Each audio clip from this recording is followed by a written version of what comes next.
Good morning viewers. நாம் இன்றைக்கி 8ஆம் வகுப்பு அறிவியல் பாடப்பகுதியில் அலகு 22 தாவரங்கள் மற்றும் விலங்குகளை பாதுகாத்தல் அதில் உள்ள கருத்துக்களை நாம் இங்கு பகிர்வோம். பூமியில் தாவரங்கள் மற்றும் விலங்குகள் சுமார் 70 to 100 லட்சம் சிற்றினங்கள் காணப்படுகின்றன. பன்முகத்தன்மை என்பது வேறுபாடு அல்லது பல்வேறு என்று பொருள். உயிரி என்பதற்கு உயிரினம் என்று பொருள். காடுகள் புதுப்பிக்கத்தக்க வளங்கள் என்று குறிப்பிடப்படுகின்றன. உலகிலேயே 30% நிலப்பரப்பை காடுகள் ஆக்கிரமித்து உள்ளன. காடுகள் ஆக்சிஜனை உற்பத்தி செய்து வளிமண்டலத்தில் உள்ள கார்பன் டை ஆக்சைடின் அளவை கட்டுப்படுத்துகின்றன. மரக்கட்டை, காகிதம், மருந்து பொருள்கள் நமக்கு காடுகளிலிருந்து கிடைக்கக்கூடிய முக்கியமான பொருள்கள் ஆகும். பருவநிலை மாற்றத்தை கட்டுப்படுத்துகின்றன காடுகள். காடுகள் அழிப்பு என்றால் பல்வேறு வகையான தேவைகளுக்கேற்ப நிலப்பரப்பை பயன்படுத்துவதற்காக காடுகள் அழிப்பதை நாம் காடு அழிப்பு என்று கூறுகிறோம்.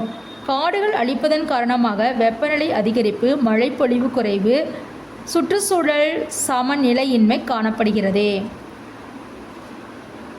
காடுகள் அழிப்பிற்கான காரணங்கள் வேளாண்மை அதிகரிப்பு,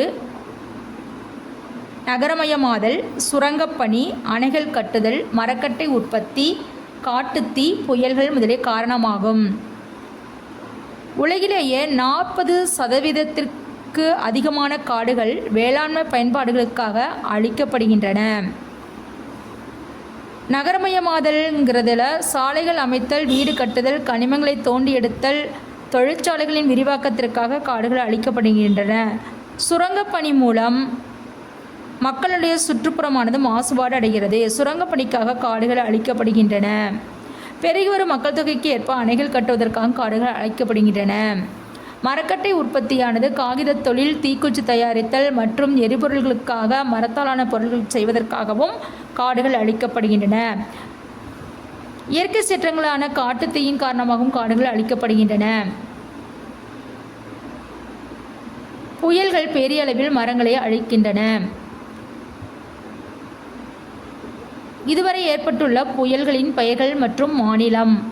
எந்த வருடம்? பானி என்ற புயல் ஒடிசா மாநிலத்தில் ஏற்பட்டது 2019. கஜா தமிழ்நாட்டில் ஏற்பட்டது 2018. பெத்தே ஆந்திர பிரதேசத்தில் 2018ஆம் ஆண்டு புயலானது ஏற்பட்டது. தமிழ்நாட்டில் ஒக்கி என்ற புயலானது 2017ஆம் ஆண்டு ஏற்பட்டது. தமிழ்நாட்டில் வர்தா புயலானது 2016இல் ஏற்பட்டது.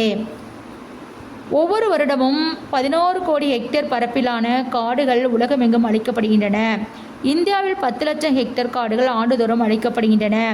ஒவ்வொரு வருடமும் 80% சிற்றினங்கள் வெப்பமண்டல மழைக்காடுகளில் காணப்படுகின்றன. விலங்குகள் மற்றும் தாவரங்கள் 50 to 100 வகையான விலங்குகள் ஒவ்வொரு நாளும் அழிக்கப்படுகின்றன.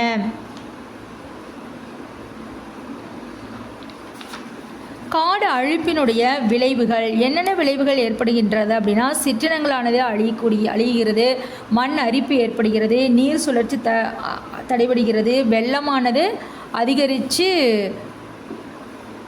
வெள்ளம் ஏற்பட்டு அழிக்கப்படுகிறது, புவி வெப்பமயமாதலானது அதிகமாகிறது.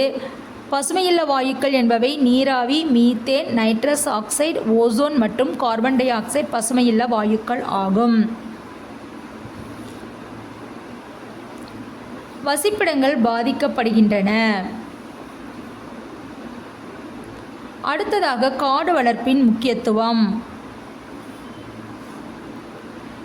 காடு வளர்ப்பு எதற்காக வேண்டும் என்றால், நம்முடைய மழைப்பொழிவிற்காகவும் வனவிலங்குகளுடைய பாதுகாப்பிற்காகவும் புவி வெப்பமயமாதலை தடுப்பதற்காகவும் தேவைப்படுகின்றன.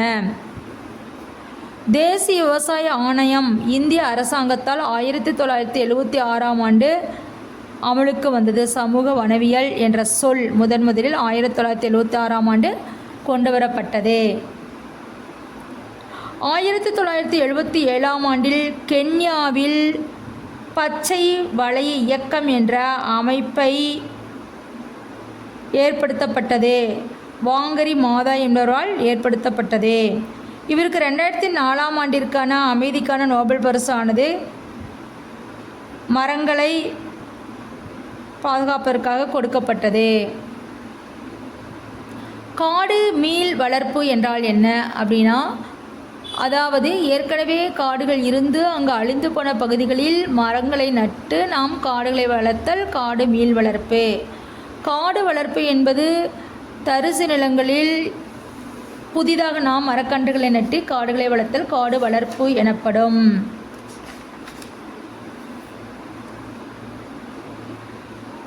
அடுத்ததாக அழியும் தருவாயில் உள்ள உயிரினங்கள்.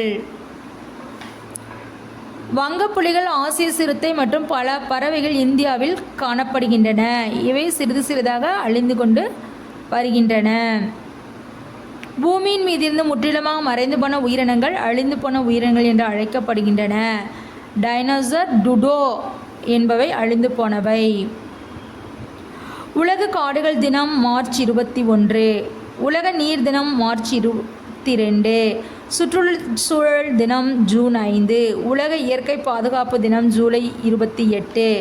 ஓசோன் தினம் செப்டம்பர் 16.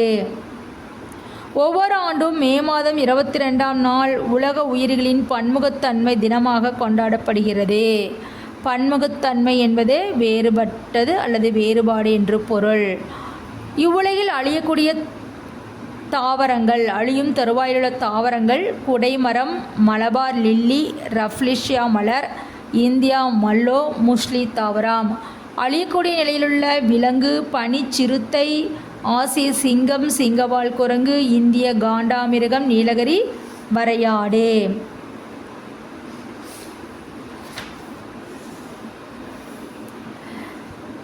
உலகிலேயே ஏமன் பட்டாம்பூச்சானது மேற்கு தொடர்ச்சி மலைகளில் காணப்படுகிறது. ஏமன் பட்டாம்பூச்சி தமிழகத்தின் மாநில பட்டாம்பூச்சியாக அறிவிக்கப்பட்டுள்ளது. மேற்கு தொடர்ச்சி மலையில் காணப்படும் 32 பட்டாம்பூச்சி இனங்களுள் இதுவும் ஒன்று. இது மேற்கு தொடர்ச்சி மலைகளில் மட்டும் காணப்படுகிறது.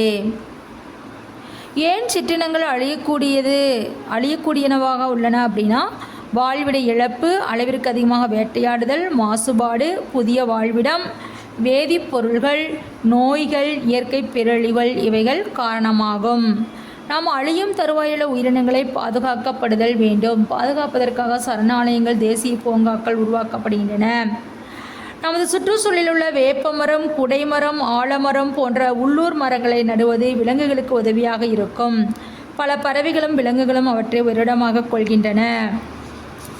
புலிகள் பாதுகாப்பு திட்டம் என்பது ஒரு வனவிலங்கு பாதுகாப்பு திட்டமாகும். இது 1972ஆம் ஆண்டு இந்தியாவில் வங்கப்புலிகளை பாதுகாப்பதற்காக இந்த திட்டமானது கொண்டுவரப்பட்டது. 1973இல் ஏப்ரல் 1 செயல்படுத்தப்பட்டது. இதன் காரணமாக முதலில் ஏற்படுத்தப்பட்ட தேசிய பூங்கா கார்பெட் தேசிய பூங்கா. புலிகள் திட்டம் காரணமாக இந்தியாவில் புலிகளின் எண்ணிக்கை 2006இல் 1400ஆக இருந்தது. 2018இல் அது 2967ஆக வளர்ச்சியடைந்தது. நமக்கு விலங்குகளை பாதுகாப்பதற்காக ஏற்படுத்தப்பட்டுள்ள சட்டம் மெட்ராஸ் வனவிலங்கு சட்டம் 1873, அகில இந்திய யானை பாதுகாப்பு சட்டம் 1879, வனப்பறவை மற்றும் வனவிலங்கு பாதுகாப்பு சட்டம் 1912, வங்க காண்டாமிருக சட்டம் 1932, அகில இந்திய வனவிலங்கு பாதுகாப்பு சட்டம் 1972, சுற்றுச்சூழல் பாதுகாப்பு சட்டம் 1986. சிவப்பு தரவு புத்தகம் அப்படின்னா அழியக்கூடிய நிலையில் இருக்கக்கூடிய உயிரினங்கள் எவை, அழிந்து போனவை எவை, உயிரினங்களை பற்றி நாம் தெரிந்து கொள்ள முடியும். இந்த புத்தகத்தை சர்வதேச ஒன்றியம் என்ற அமைப்பானது, இயற்கை பாதுகாப்பிற்கான சர்வதேச ஒன்றியம் என்ற அமைப்பானது பராமரிக்கப்படுகிறது. சிவப்பு தரவு புத்தகத்தில் சிற்றினங்கள் 3 வகையாக வகைப்படுத்தப்பட்டுள்ளன. அவை அச்சுறுத்துபவை, அச்சுறுத்தப்படாதவை, காரணம் தெரியாதவை என்று 3 வகையாக பிரிக்கப்பட்டு உள்ளது. WWF என்பது உலக வனவிலங்கு நிதி. ZSI இந்திய விலங்கியல் ஆய்வு. BRP உயிர்க்கோள பாதுகாப்பு திட்டம். CPCB மத்திய மாசு கட்டுப்பாட்டு வாரியம். உலக வனவிலங்கு தினம் ஒவ்வொரு ஆண்டும் மார்ச் 3ஆம் தேதி அனுசரிக்கப்படுகிறது. உள் வாழிட பாதுகாப்பு என்பது தாவரங்கள் ஏற்கனவே இயற்கை சூழலில் வாழ்ந்து கொண்டிருக்கும், அதனை நாம் பாதுகாப்பாக வைத்துக்கொள்வது உள் வாழிட பாதுகாப்பு. வெளி வாழிட பாதுகாப்பு என்பது நாம் ஒரு இடத்தை தயார் செய்து அங்கு விலங்குகளை வைத்து பாதுகாப்பது வெளி வாழிட பாதுகாப்பு. தேசிய பூங்காக்கள். தேசிய பூங்காக்கள் 100 to 500 சதுர கிலோமீட்டர் பரப்பளவில் ஏற்படுத்தப்பட்டுள்ளது. இந்தியாவில் உள்ள சில முக்கிய தேசிய பூங்காக்கள்: கார்பெட் தேசிய பூங்கா உத்தரகண்ட் 1936 தோற்றுவிக்கப்பட்டது. துத்வா தேசிய பூங்கா உத்தரப்பிரதேசம். கிர் தேசிய பூங்கா குஜராத். கன்கா தேசிய பூங்கா மத்திய பிரதேசம். சுந்தர்பன்ஸ் தேசிய பூங்கா மேற்கு வங்காளம். கிண்டி தேசிய பூங்கா சென்னை. மன்னார் வளைகுடா தேசிய பூங்கா ராமநாதபுரம் மாவட்டம். இந்திரா காந்தி தேசிய பூங்கா கோயம்புத்தூர். முதுமலை தேசிய பூங்கா நீலகிரி. முக்கூர்த்தி தேசிய பூங்கா நீலகிரியில் உள்ளது. சரணாலயம் என்பது விலங்குகளின் பாதுகாப்பிற்காக ஒதுக்கீடு செய்யப்பட்ட பாதுகாக்கப்பட்ட பகுதி ஆகும். முக்கிய வனவிலங்கு சரணாலயங்கள்: மேகமலை வனவிலங்கு சரணாலயம் தேனியில் உள்ளது. வண்டலூர் வனவிலங்கு சரணாலயம் சென்னை. களக்காடு வனவிலங்கு சரணாலயம் திருநெல்வேலி. சாம்பல் நிற அணில் வனவிலங்கு சரணாலயம் விருதுநகர். வேடந்தாங்கல் பறவைகள் சரணாலயம் காஞ்சிபுரம். உயிர்க்கோள காப்பகங்கள். உயிர்க்கோளம் என்பது ஒரு பாதுகாக்கப்பட்ட பகுதியாகும். மனிதர்களும் இந்த அமைப்பின் ஒரு பகுதியாக உள்ளனர். இந்த இடங்களில் பரப்பளவு 5000 சதுர கிலோமீட்டர் இருக்கும். உயிர்க்கோள காப்பகங்கள்: நந்தா தேவி உத்தரப்பிரதேசத்தில் உள்ளது. நோக்ரெக் மேகாலயா. மனாஸ் அஸ்ஸாம். சுந்தரபன்ஸ் மேற்கு வங்காளம். மன்னார் வளைகுடா தமிழ்நாடு. நீலகிரி தமிழ்நாடு. நிக்கோபர் தீவு மற்றும் சிமிலிபால் அந்தமான் நிக்கோபார் ஒடிசா.